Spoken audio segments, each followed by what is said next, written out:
इससे बढ़कर और क्या खुशी और फख्र की बात हो सकती है कि इतने बड़े बड़े उलमाए दीन के बीच में मुझ जैसे नासीस को बैठने का मौका मिला।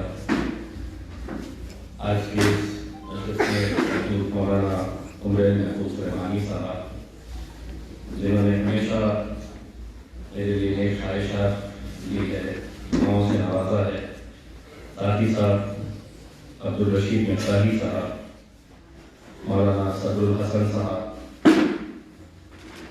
आज तहफ़्फ़ुज़-ए-दीन मीडिया सर्विसेज के जो अखबार का इनॉग्रेशन किया जा रहा है, और हमारे बुजुर्ग मौलाना महफूजुर रहमान साहब, उनके कज़न खाली ज़ियाउर रहमान फारूकी साहब, मुफ्ती आरिफ कासमी साहब, मुफ्ती शकील रहमानी साहब, मुल्क भर से आए हुए तमाम उलमाए किराम, मैं सबसे पहले तो कारी ज़ियाउर रहमान फारूकी साहब को बहुत बहुत मुबारकबाद पेश करता हूँ। अभी जो फिल्म बताई गई थी तहफ़्फ़ुज़-ए-दीन मीडिया, उसकी शुरुआत ही आप देखे होंगे कि मैं उस दफ्तर के अंदर जा रहा था जब ये सिर्फ एक यूट्यूब चैनल हुआ करता था, लेकिन लाखों का सब्सक्राइबर बेस था। उस वक्त मैं MLA था। अब ज़िया फारूकी साहब अखबार की शुरुआत कर रहे हैं और मैं MP हूँ। 24 साल मैं भी सहाफ़ी था, मैंने भी 24 साल पत्रकारिता की है, जर्नलिस्ट था। मुझे बैठे बैठे ये ख्याल आ रहा था कि महफूजुर रहमान फारूकी साहब को ये डर तो नहीं सता रहा कि 24 के अंदर कुछ उलट फेर हो जाए तो दोबारा इम्तियाज अली सहाफ़ी बन सकता है तहफ़्फ़ुज़-ए-दीन मीडिया ज्वाइन करके। ये मुझे मालूम है आप लोगों की दुआएं हमेशा मेरे साथ रही है। अल्हम्दुलिल्लाह पिछले 10 सालों से ये बहुत बड़ा एजाज़ आप लोगों ने मुझे दिया कि 2014 के अंदर मैं MLA बना। अल्हम्दुलिल्लाह आप लोगों की दुआओं की बदौलत 2019 के अंदर जब सारा मुल्क सोचता था कि औरंगाबाद से कभी मुस्लिम क़यादत दोबारा खड़ी नहीं हो सकती है, हर एक अपने अपने हिसाब लगाता था और कहता था कि ये कैसे मुमकिन हो पाएगा। इतने सारे मुझे हिसाब बताए जाते थे कि ये इतने, ये मसलब के इतने, ये इतने।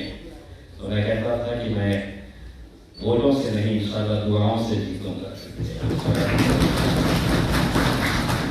अल्हम्दुलिल्लाह मुझे मालूम है कि 2019 का 23 रमज़ान का वो दिन जब इलेक्शन की काउंटिंग हो रही थी और असर की नमाज के वक्त ये खबर आई कि इम्तियाज अली 5000 वोटों से पीछे चल रहा है, उस वक्त मैंने मेरे भाइयों की, मेरी माँ बहनों की जो कैफियत सुनी देखी, और 1.5-2 घंटे के अंदर जब दोबारा जीत का नतीजा सामने आया, उसके बाद लोग सब मुझसे पूछते थे यार 5-5:30 बजे तो तुम हार रहे थे, 7 बजे तक कैसे जीत गए। तो मैं कहता था कि ऊपर वाले ने फरिश्ते भेजा था मुझे जिताने के लिए। आज ज़िया भाई ने बहुत सारी बातें बताई है। मैं एक मेंबर ऑफ पार्लियामेंट की हैसियत से यकीनन ये मेरे लिए भी बहुत ही अफसोस की बात है कि जो पड़ेगांव का जो वाक़या हुआ, इससे पहले भी वहाँ पे जो भी मामला हुए और अब कुछ दिन पहले जो मामला हुए, एक सवाल मैं आप लोगों से करना चाहूँगा, क्या इसका हल पत्थरबाजी है? क्या इसका हल लाठी और डंडे चलाना है? इसका जवाब हमें ढूंढना पड़ेगा, क्योंकि आप जब अदालत के अंदर जा रहे हैं नौजवान बच्चों के ऊपर जो केसेस किए जा रहे हैं, वो केसेस कितने साल तक चलेंगे? क्योंकि पुलिस का कहना है कि जो जो बच्चे वीडियो के अंदर आए हैं, हमारी रिकॉर्डिंग के अंदर आए, पुलिस ने रिकॉर्डिंग नहीं की है। मोबाइल हर एक के हाथ में है, रिकॉर्डिंग हमने ही किए हैं, हमने ही सोशल मीडिया के ऊपर डाले हैं और हमने ही अपने बच्चों को फंसाया है। पुलिस वाले वहां पर नहीं थे। किसी ने अपने घर पे से शूटिंग किया, किसी ने अपनी गली में से शूटिंग किया और उसे फौरन सोशल मीडिया के ऊपर डाल दिया। आज उसका नतीजा क्या हुआ? वही वीडियो रिकॉर्डिंग के सहारे एक एक बच्चे को उठाया जा रहा है। और मैं as a member of parliament भी मैं कैसे उसे डिफेंड करूं जब वो लड़का पथराव कर रहा है, वो लड़के के हाथ में डंडा है। मैं आप लोगों को एक किस्सा सुनाना चाहता हूं। मौलाना उमरैन साहब, मेरा लड़का है बिलाल, लंदन गया था पढ़ने के लिए, एमबीए की पढ़ाई कर रहा था और अल्हम्दुलिल्लाह जो दीन का काम बाहर मुल्कों में चल रहा है, मौलाना महफूजुर रहमान साहब इस बात की गवाही देंगे। बहुत सारे फॉरेन कंट्रीज में जाते हैं, साउथ अफ्रीका आप देखते हैं कि वहां पर दीन का काम कैसा चल रहा है, यूके के अंदर दीन का काम कैसा चल रहा है।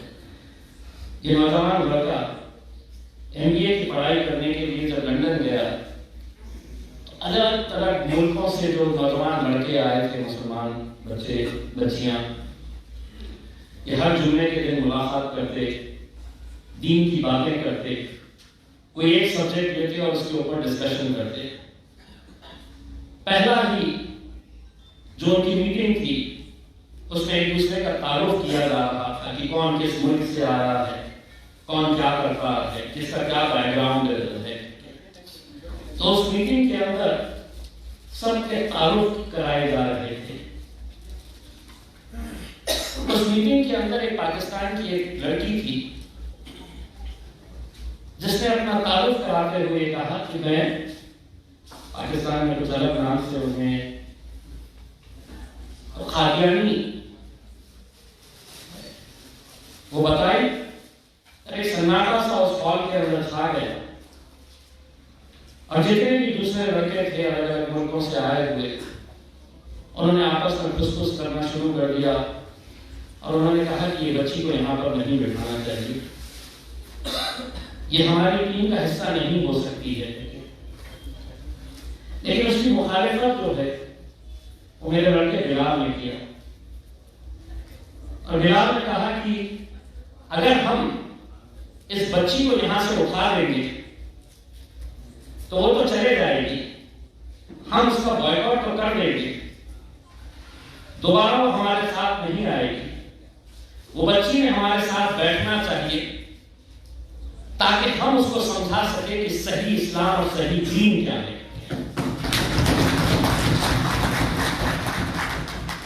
और मुझे खुशी है कि अभी एक 10 दिन पहले मुझे ये बात पता चली जब एक दिन रात में उस बच्ची का फोन आया। मैंने बिलाल से पूछा कि ये कौन है, तो उसने मुझे पूरा किस्सा सुनाया और मुझे फख्र और खुशी इस बात की हुई जब उसने मुझे ये बताया और उसने मुझसे कहा डैडी, अब वो बच्ची इस्लाम को पूरी तरीके से समझने की कोशिश कर रही है। अगर हम एक रास्ता ये समझेंगे कि हम लाठी काठी डंडे पत्थर लेकर जाएंगे और उन्हें, जब ये लोगों ने मुझसे कहा कि ये मामला ऐसा हुआ है कि आइए आप पढ़ जाओ, आइए पढ़ जाओ, आइए आप यहाँ पर बहुत सारे बच्चों को उठाया जा रहा है, तो मैंने कहा कि मैं आऊंगा और मैं उन लोगों से भी बात करना चाहूंगा। देखिए, जब तक हमारा दीन क्या है, ये इतने बड़े बड़े उलमाए दीन हमारे सामने बैठे हुए, कहीं ना कहीं वो भटके हुए थे, उन्हें रास्ते में लाना ये मेरी नहीं, आप लोगों की इससे ज्यादा बड़ी जिम्मेदारी है। माइक टायसन जो इतना बड़ा बॉक्सर, उसका एक स्टेटमेंट अभी कुछ दिन पहले वीडियो आया और उससे एक लड़की ने सवाल किया कि आप इतने बड़े बॉक्सर थे, आपने इस्लाम को क्यों कबूल किया, क्या वजह थी, क्या देखा था आपने? तो उसने बड़ा प्यारा सा जवाब दिया। उसने ये नहीं कहा कि मैंने बड़े बड़े मुसलमानों को मिला और उसके बाद मैंने फैसला किया। उसने ये जवाब दिया कि मैंने बहुत अच्छे मुसलमानों से मिला। मैं जेल में था तो मैं ऐसे मुसलमानों को देखा कि जेल में रहने के बावजूद भी वो 5 वक्त की नमाज नहीं छोड़ रहे थे। तब मुझे यह हुआ कि ऐसा क्या मजहब है कि हम जेल में आने के बावजूद भी अपने मजहब की डोरी को हमने छोड़ा नहीं। तब वो माइक टायसन ने इस्लाम को कबूल किया। आज के हालात क्या है ये आप कभी सोचिए। जो बच्चे उठाए जा रहे थे, मैं हमेशा ये बात कहता था कि अगर इस दौर के अंदर नशे का कारोबार धड़ल्ले से चल रहा है, कहां चल रहा है? कोई गहरे घरों की बस्तियों में नहीं चल रहा है, हमारी बस्तियों में चल रहा है। और मैं पूरे हिंदुस्तान के बारे में बात कर रहा हूं। मैं सिर्फ औरंगाबाद या मेरी कॉन्स्टिट्यूएंसी के हद तक नहीं बोल रहा हूं। हिंदुस्तान के हर बड़े शहर के अंदर आप चले जाइए, मुसलमानों की अगर बस्तियां हैं तो वहां पे नशा बेचने वाला भी मुसलमान मिलेगा और नशे का इस्तेमाल करने वाला भी मुसलमान मिलेगा। ये आप ये मत समझिएगा कि वो 2 पैसा कमाने के लिए वो ये धंधा कर रहा है करके। मैं पूरी जिम्मेदारी के साथ ये कह रहा हूं कि ये धंधा बाज़ाब्ता हुकूमत, बाज़ाब्ता पुलिस, बाज़ाब्ता प्रशासन, सरकार ये करवा रही है। वो जानती है कि इनके मजहब के अंदर शराब पीना हराम है। शराब खानों में यह अलग बात है कि वहां पर भी मिलने लगे हैं। तो इन्हें नशे के अंदर डाल के हम कैसे कमजोर किया जा सकता है? पूरी नौजवान नस्ल को अपनी आंखों के सामने हम कैसे बर्बाद होते हुए देख रहे हैं। हम करें तो करें क्या, किसके पास जाए? जब सरकार ही इसे स्पॉन्सर कर रही है, पुलिस ही इसे ढकेल रही है। मौलाना साहब, हर थोड़े दिन के बाद कभी बैठीपुरे से खबर आती है कि एक 18 साल के बच्चे का कत्ल हो जाता है, मारने वाला नशे की हालत के अंदर, मरने वाला भी नशे की हालत के अंदर। या तो हम खामोश बैठे तो हम जाए किसके पास? इसका इलाज हमें ही ढूंढना है, इसके रास्ते हमें ही निकाल के लाने हैं। यकीनन बड़े गांव का मसला, औरंगाबाद की एक पहचान जो है वो एक ऐसी सरजमीन है जैसे पूरे हिंदुस्तान के अंदर औलियों की जमीन के नजरिए से देखा जाता है। लेकिन वहां पर अगर ये एक शैतानी फितूर अगर फैल रहा है तो हम सबकी जिम्मेदारी कि हम या तो इन्हें भिजाए, यहां से हटाए, या उन्हें सही रास्ते के ऊपर लेकर आए। ये कोशिश हम सबको मिलकर करने की जरूरत है। आज इस दौर के अंदर मैं 2 दिन पहले मुंबई गया था। वहीं के director general Rashmi Shukla, director general of police से मिलने के लिए गया था, यही बताने के लिए ये बड़े गांव का मसला क्या है। क्योंकि जिस वक्त ये मामला हुआ, मैंने पुलिस कमिश्नर को कहा कि वहां पर ऐसा ऐसा मामला है। 22 तारीख के दिन आपको मालूम है कि पूरे मुल्क के अंदर क्या माहौल चल रहा था। मुझे भी डर सताया कि ये मामला क्या है। मैंने पुलिस कमिश्नर को फोन किया और ये कहा कि साहब, बड़े गांव के अंदर एक मामला हुआ है, हिंदू मुसलमान का नहीं है। उन्होंने मुझसे कहा कि मेरे डीसीपी को मैं इमीडिएट भेज रहा हूं। वो डीसीपी वहां पर गया और वहां पे जब वो देखा तो उसने मुझसे फोन करके ये कहा कि इम्तियाज साहब मुझे समझ में नहीं आ रहा है ये मामला क्या है करके, क्योंकि इधर भी दाढ़ी वाले टोपी वाले हैं और उधर भी दाढ़ी वाले टोपी वाले हैं, तो ये इतना क्या है करके। मैं बोला मैं आपको बाद में समझाऊंगा मामला क्या है, अभी आप सिचुएशन को कंट्रोल में करिएगा। मैं जब मुंबई गया तो मीरा भयंदर के अंदर जो हुआ हमने सबने देखा। आज भी वीडियोस उसके आपको देखने को मिल रहे हैं। आप मेरी बस्तियों में आएंगे, मेरे घर में आएंगे। हमने कानून को अपनाया था, हमने कानून के फैसले को अपनाया था, लेकिन अगर आप ऐसे ही शर पैदा करने की कोशिश करेंगे, माहौल खराब करने की, और फिर इल्जाम हमारे ही सर के ऊपर आप मारने की कोशिश करेंगे। ये मुल्क के अंदर अगर कानून है तो मेरे लिए जो कानून है वो दूसरों के ऊपर भी वही कानून लागू है, या जो कानून उनके ऊपर है वही कानून मेरे ऊपर है। लेकिन अगर कोई ये कहता है कि मुझे 5 मिनट दो, अगर कोई ये कहता है कि मैं चुन चुन कर हम इसका बदला लेंगे, ये सोचिए अगर ये जबान अगर इम्तियाज जलील अगर इस्तेमाल करे तो क्या हमारे मुंह में जबान नहीं है? क्या हम बोल नहीं सकते हैं? अल्हम्दुलिल्लाह तुम जिसे अपना बाप समझते हैं उनसे बेहतर जबान हमारी है अगर हम खोलना शुरू करें। लेकिन अगर हम खामोश हैं तो इसका मतलब ये नहीं है कि तुम्हारे बारे में कोई बोलने वाला ही नहीं है। इसीलिए मैं कहता हूं कि जुल्म के साये में लब खोलेगा कौन? अगर मैं भी चुप रहा तो फिर बोलेगा कौन? कम से कम आज हमारे नौजवान लड़कों के अंदर वो हिम्मत होनी चाहिए कि नहीं, पीछे अगर कुछ गलत हो रहा है तो हमारे पीछे कोई खड़ा हुआ है, कोई बोलने वाला है। लेकिन आज बोलने के लिए भी तैयार नहीं है कोई। इतना डर, इतना खौफ।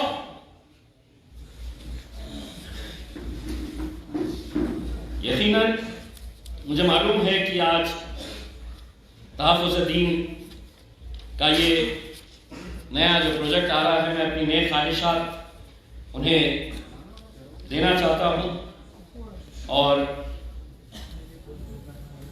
ये बताना चाहता हूं कि समाज की जो बुराइयां हैं, नौजवान नस्ल के बारे में अब्दुल रशीद मिफ्ताही साहब ने बताया है कि सोशल मीडिया के ऊपर हम कितने एक्टिव हैं। जरा सा कहीं पर से कोई व्हाट्सएप आ गया, फौरन उसको फॉरवर्ड कर दो। ये देखो मत कि उसके अंदर क्या सच्चाई है, क्या बुराई है, क्या गलत है, क्या सही है।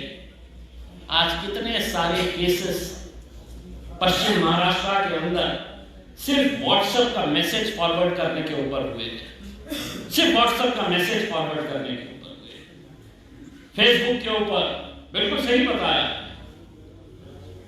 कि आज हालात क्या है। आज चिड़कों में सैयाद्री हॉस्पिटल के अंदर एक 18 साल की बच्ची, 18 साल की बच्ची विनायक निपुण नाम के एक म्युनिसिपल कमिश्नर यहां पर थे। अब जॉइंट सेक्रेटरी है मंत्रालय के अंदर एजुकेशन डिपार्टमेंट में। उनका फोन आया है मुझे 4 बजे के करीब और उन्होंने मुझसे कहा कि इम्तियाज साहब, जब मैं यहाँ पर म्युनिसिपल कमिश्नर था तो मैं कुछ गरीब बस्तियों की जो बच्चियां हैं जो अच्छा पढ़ती है लेकिन उनके पास कोई फाइनेंशियल प्रॉब्लम्स होने की वजह से वो आगे बढ़ नहीं पा रही है, तो उसमें चिकनखाने के अंदर एक बच्ची है, वो बच्ची पढ़ना चाहती है, बहुत होशियार है। मैंने खुद उसके लिए कई मर्तबा अच्छी अच्छी क्लासेस लगाया और उन्होंने मुझसे कहा कि अगर उसे थोड़ी सी मदद मिल जाए तो वो यूपीएससी का एग्जाम भी पास कर सकती है। लेकिन फोन उन्होंने मुझे इस बात के लिए किया कि वो 18 साल की बच्ची का बहनोई नशे की हालत के अंदर उस लड़की को उठाकर सीढ़ियों के नीचे फेंक दिया। वो लड़की का उन्होंने मुझे नंबर दिया। मैंने फौरन अपनी टीम को वहां पर सह्याद्री हॉस्पिटल के अंदर भेजा। मैंने पुलिस को कॉल किया और पुलिस को कॉल करके मैंने ये कहा कि वो जो नशे की हालत के अंदर वो जो आदमी है जिसने इस बच्ची को मारा है, मैं बोला पहले पुलिस स्टेशन में लेकर आओ उसे, जितना तोड़ सकते हैं तोड़ो, मैं तुम्हारा साथ दूंगा और जितनी सख्त खबर लगा सकते हैं लगाओ। वो बच्ची, उसका MRI कराया गया है, उसके ब्रेन में स्वेलिंग आई है।